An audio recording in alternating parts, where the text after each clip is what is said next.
आज हमारे दिन की शुरुआत हुई मस्जिद में बहुत प्यारे सलाम के साथ। हम उठे और नमाज़ और कुरान पढ़ा। उसके बाद आ गए अपनी ब्लैक कॉफ़ी लेके बालकनी में और सुकून के साथ ब्लैक कॉफ़ी पी। उसके बाद सुकून पूरा दिन कहाँ मिलता है।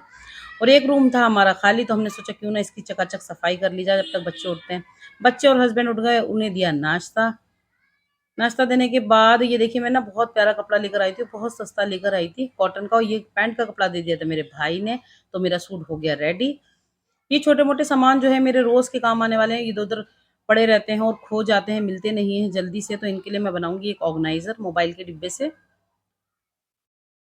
तो बना लेते हैं एक ऑर्गनाइज़र। ऑर्गनाइज़र बन के हमारा हो गया है रेडी, बहुत प्यारा-सा लग रहा है गोल्डन कलर के कपड़े के साथ। इसमें छोटे-मोटे सामान रख देंगे, बैठ के सिरहाने रख देंगे क्योंकि हमें रोज़ चाहिए होते हैं ये सामान। उसके बाद हमारा हो गया था 4 बजे की चाय का टाइम, हमने पी चाय, बच्चों के साथ खेला थोड़ा-सा क्रिकेट। अब मिलेंगे कल नेक्स्ट वीडियो में। अल्लाह हाफ़िज़।